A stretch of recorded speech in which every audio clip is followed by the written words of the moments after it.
Hello बच्चों, the commerce सबके online platform पर मैं शिवम तिवारी आप सभी का हार्दिक स्वागत है और अभिनंदन करता हूं। जैसा कि हम लोग कंपनी लॉ में बात कर रहे थे अपने एक लेक्चर जिसका नाम था डॉक्यूमेंट ऑफ द कंपनी। तो डॉक्यूमेंट ऑफ द कंपनी जब हम पढ़ेंगे तो डॉक्यूमेंट ऑफ कंपनी में कई डॉक्यूमेंट हैं हमारे, जैसे हमारा एमओए हो गया, मेमोरेंडम ऑफ एसोसिएशन, फिर एक हो गया आपका आर्टिकल ऑफ एसोसिएशन। ठीक है, तो ध्यान रखोगे प्रोस्पेक्टर, इस तरह के कुछ डॉक्यूमेंट है, उनके बारे में हमको यहां पर डिस्कशन करना है। ठीक है, तो ये एक चार्ट है, चार्ट के माध्यम से मैं आपको ये क्लियरेंस दे रहा हूं, है ना। इसका जो लेक्चर है वो ऑलरेडी अपलोड हो गया आपके ऐप में, तो इसको आपको ध्यान रखना है। ठीक है, तो आइए अभी आज हम लोग बात करेंगे एमओए के बारे में डिटेल से। ठीक है, हाँ, तो एक बार आप इसका स्क्रीनशॉट ले लो।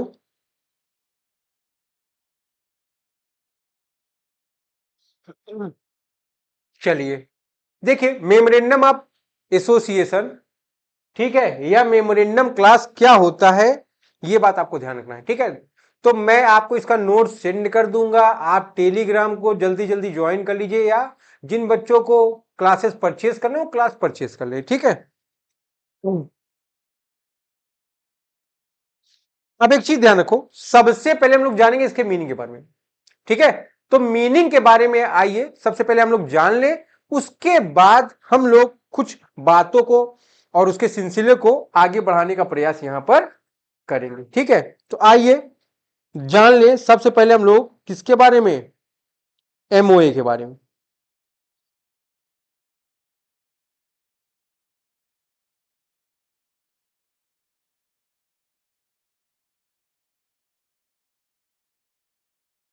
तैयार हो जाओ सब लोग, और जानेंगे हम यहां पर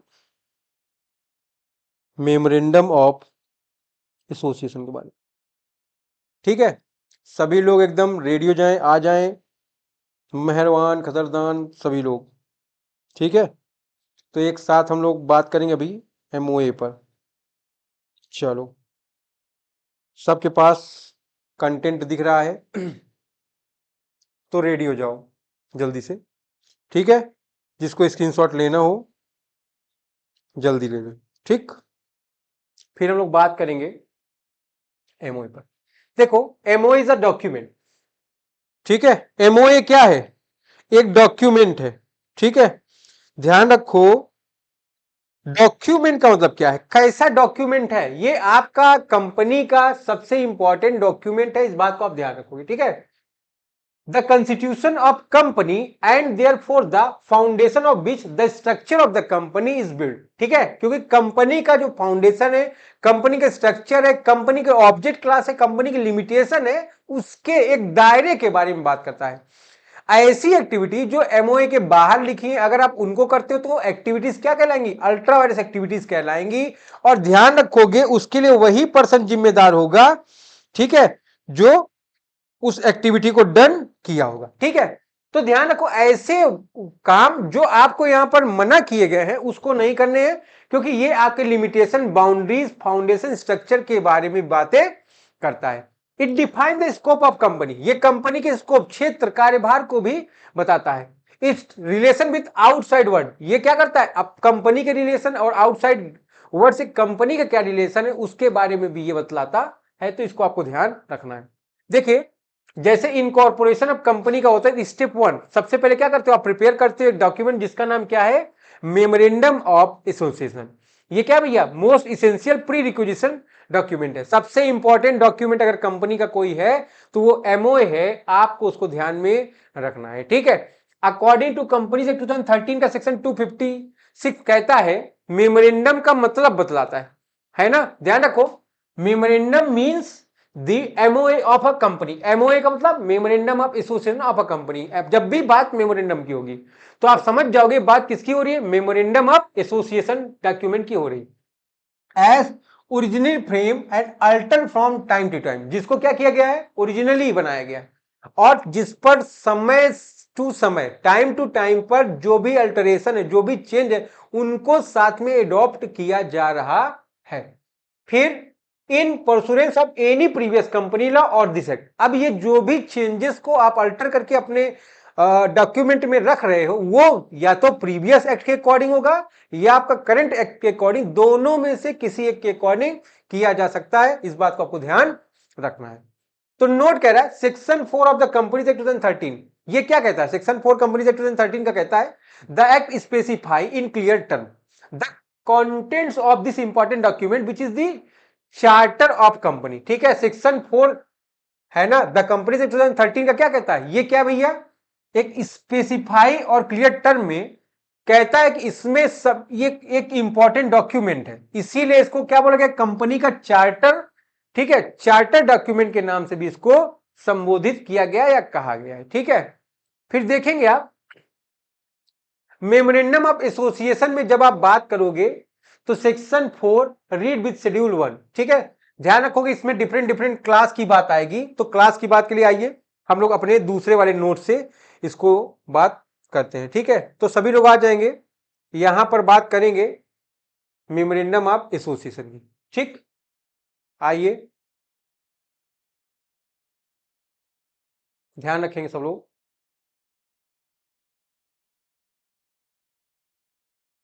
जी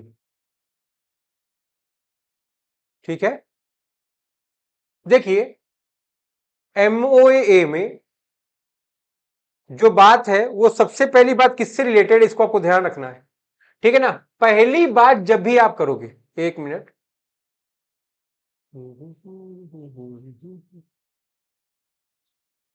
सबसे पहला बात होगा नेम क्लास। ठीक है ना, तो जब भी आप बात करेंगे नेम क्लास की तो आपको एक चीज ध्यान में रखना होगा। ठीक है, नेम का मतलब क्या है? कंपनी जब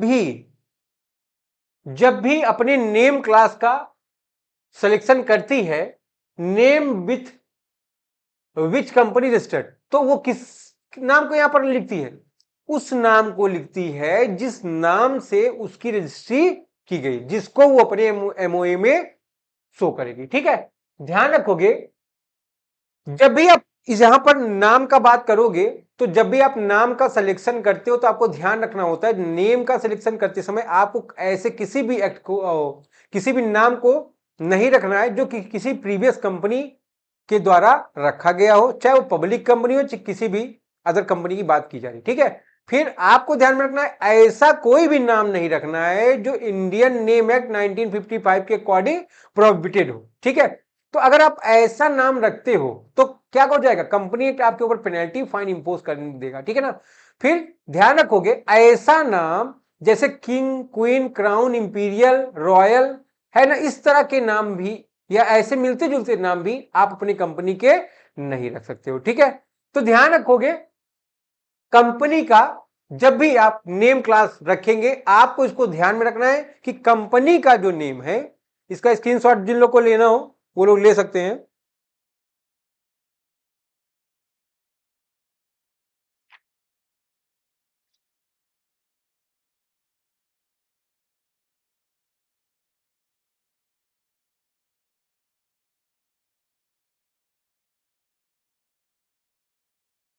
अच्छा, ठीक है यहां तक।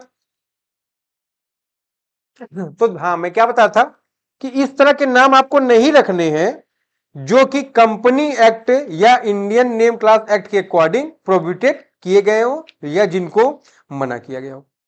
ठीक है, ध्यान रखना है, इस बात को बहुत जरूरी है।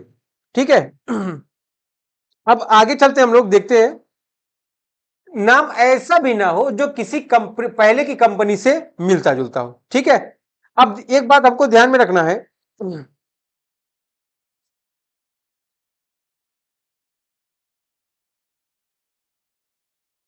अब देखो अगर प्राइवेट कंपनी होगी उसके नाम के साथ क्या करना पड़ेगा आपको? पीवीटी एलटीडी, और अगर पब्लिक कंपनी होगी तो उसके नाम के साथ एलटीडी, अगर ओपीसी पर कंपनी होगी तो वन पर्सन कंपनी। ठीक है, ये सब उसके नाम के साथ ऐड करना पड़ेगा आपको।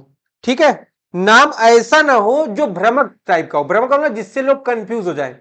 ठीक है, जैसे स्पार्की है ना, स्पार्के लिख दो, है ना, स्पार्कियस लिख दो, तो इस तरह के नाम ना हो जिससे लोग भ्रम खा के एक दूसरे कंपनी का चीजों को लिखे। ठीक है, नाम ऐसा ना भी हो .com, है ना, WHTPTP, इस तरह के नाम ना हो जो लोग चीजों से मिलता जुलता हो। ठीक है, तो ध्यान रखना है हम लोग को। आगे बढ़ते हम लोग। एक बात यहां पर और है, जब अल्टरेशन की बात करोगे, देखो पहली बात तो ध्यान रखिए आप, नेम क्लास को बदलना बहुत आसान नहीं है, ठीक है। लेकिन अगर इसको आप बदलना चाहो, अल्टरेशन करना चाहो, तो आपको क्या करना पड़ेगा, स्पेशल रेजोल्यूशन पास करना पड़ेगा, प्लस आपको अप्रूवल लेना पड़ेगा किसका, सेंट्रल गवर्नमेंट का, ठीक है। फिर आपको नेम के इनकॉर्पोरेशन का नया सर्टिफिकेट आपको इशू करवाना पड़ेगा, ठीक है। तो ध्यान रखोगे ये सब क्या है, एक बड़ी कार्रवाई है। फिर देखोगे स्पेशल रेजोल्यूशन क्या होता है, जनरल रेजोल्यूशन क्या होता है, इन सभी की बात हम लोग एक चैप्टर अलग से है वहां पर करेंगे, जिसका नाम होगा रेजोल्यूशन ऑफ द कंपनी, ठीक है। फिर डोमिसाइल क्लास में आएंगे हम लोग, दूसरे क्लास में डोमिसाइल क्लास क्या होता है, ठीक है, बताइए। यहां पर डोमिसाइल से क्या मतलब है, यहां पर डोमिसाइल से मतलब है कंपनी का निवास कहां पर है ना। यहां पर बिल्कुल आप भ्रम में नहीं पड़ेंगे कि कंपनी का नाम, और ध्यान रखो कि कंपनी में काम करने वाले लोगों का नाम दोनों अलग अलग जगह पे, मतलब मेंबर्स के अलग है और कंपनी के प्लेस बिल्कुल अलग है, इसको आपको ध्यान रखना है।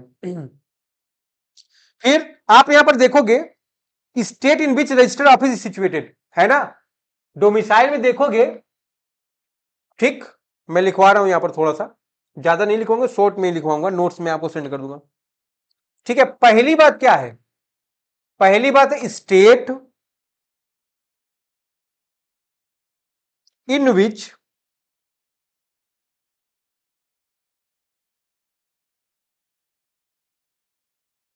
Registered office is situated.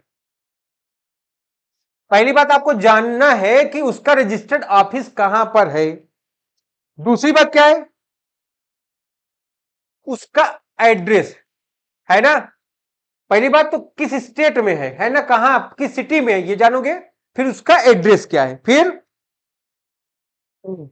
ये सारी बात आपको क्लियर करनी पड़ेगी। कब क्लियर करनी पड़ेगी, कंपनी के इनकॉर्पोरेशन के 30 दिन के पहले ये सारी बातों को आपको डिक्लेयर करना है, ठीक है। और ध्यान रखना है इसके साथ साथ आपको कंपनी का डोमिसाइल क्लियर करना है, ठीक है। यहां तक अगर कोई प्रॉब्लम हो आप बता सकते हो, ठीक है। ऐसा क्यों किया जाता है, देखो कंपनी के जो भी लेटर्स होंगे, पोस्ट होंगे, ठीक है, वो सब आप कहां सेंड करोगे, इसी रजिस्टर्ड कार्यालय पे आप सेंड करोगे। लोग आपके बारे में जानकारी लेंगे, आपके से रिलेटेड जानकारी लेंगे, वो सब कहां पर जाएगा, वो सब यहीं पर जाएगा। उन सभी को आपको ध्यान में रखना है, ठीक है। फिर ये क्या specify the state where registered office is situated.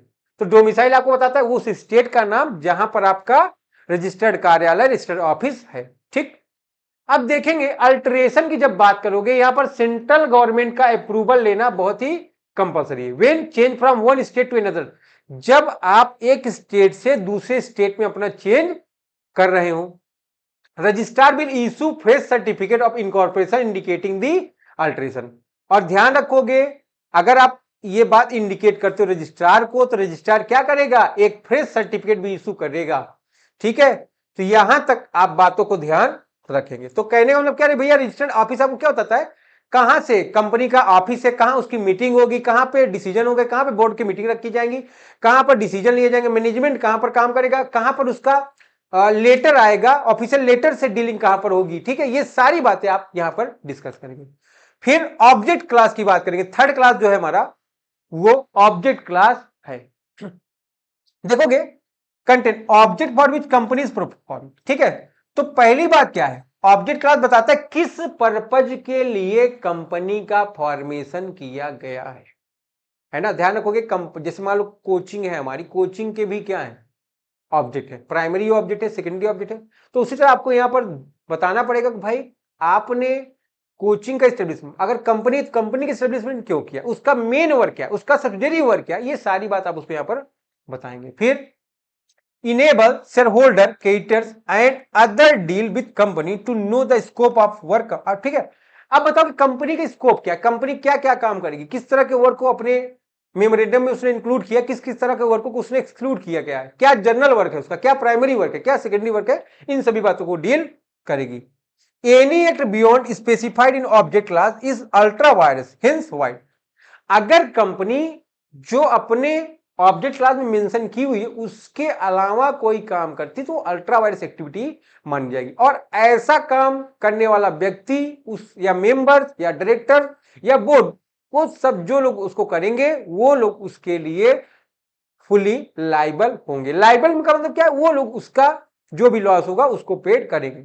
फिर यहां का जो अल्टरेशन है सबसे टफ काम है, ये SR through postal ballot is to be pass. यहां पर क्या करना पड़ेगा आपको, अगर आपको ऑब्जेक्ट क्लास चेंज करना है तो आपको क्या करना पड़ेगा, स्पेशल रेजोल्यूशन पास करना पड़ेगा थ्रू पोस्टल बैलेट, ठीक है। फिर उसको पब्लिश करना पड़ेगा न्यूज़पेपर में। फिर give exit opportunity to dissenting share holder in case of company which raise money through prospectus money is unlisted, ठीक है ना। तो ये सारे काम आपको कंप्लीट करने पड़ेंगे, स्पेशल रेजोल्यूशन पास करना पड़ेगा, पेपर में निकलवाना पड़ेगा, अपॉर्चुनिटीज देना पड़ेगा शेयर होल्डर्स को, ठीक है, कि सभी चीजों को मेंटेन करें, उसके बाद ही आप इस तरह का कोई काम कर पाएंगे, ठीक है। तो यहां तक अगर किसी को कोई प्रॉब्लम हो वो बता सकता है। फिर इसके बाद हम लोग आ जाएंगे, ध्यान रखोगे कहां पर आ जाएंगे, लाइबिलिटी क्लास या कैपिटल क्लास में, ठीक है। तो देखोगे लाइबिलिटी क्लास में company limited by shares, company limited bye guarantees, company having share capital, फिर ओपीसी, यहां पर सबकी बातें अलग अलग की जा रही। तो आइए पहले हम लोग बात करेंगे कंपनी लिमिटेड बाय शेयर में, liability of member is limited up to unpaid amount of share. देखो ध्यान रखो, मान लो ये श्याम है, इन्होंने 50,000 शेयर लिए एट द रेट ऑफ ₹50। अगर इन्होंने 50 के शेयर पर 25 पेड किया, 25 अनपेड है, तो ध्यान रखोगे जो अमाउंट उसने पेड नहीं किया है केवल आप उन्हीं को मान सकते हो, है ना। लेकिन वो अमाउंट जो उसकी तरफ पेड कर दिया गया है वो आप उससे डिमांड नहीं कर सकते, ठीक है। ठीक, तो यही बात आपको ध्यान रखना है। कंपनी लिमिटेड बाय शेयर मतलब क्या है, जितने शेयर आपने परचेस किए, जितने रुपए के शेयर आपने परचेस किए, लायबिलिटी उतनी की है। फिर company limited by guarantee, specify the amount each member undertaken to contribute, ठीक, ध्यान रखोगे लिमिटेड बाय कंट्रीब्यूट का मतलब यहां पर देखना है लिमिटेड बाय गारंटी, आप शेयर तो लिए हो बट ध्यान रखो आपने क्या किया, कुछ स्पेसिफाई अमाउंट को गारंटी के रूप में प्रोवाइड करने का प्रयास किया है, ठीक है। तो ध्यान रखोगे आप यहां पर शेयर के साथ साथ कुछ अमाउंट गारंटी भी दे रहे हैं। फिर company having share capital, amount of share capital with which company to be registered, number of share means subscriber of MOA intended to take. Company share capital का मतलब यहां पर क्या भैया, जितने की आपने शेयर परचेस कर लिए लाइबिलिटी उतने की मैक्सिमम होगी, है ना। हमेशा लाइबिलिटी अनपेड शेयर के वैल्यू तक होती है, अनपेड शेयर से वैल्यू की लाइबिलिटी उससे अधिक की आपकी नहीं हो सकती है, क्योंकि कंपनी का जो मेन क्लास है हमारा वो क्या कहता है कि यहां पर लाइबिलिटी पर लिमिट लगाई गई है। फिर ओपीसी में name of person who in the event of death of subscriber shall become the member of company.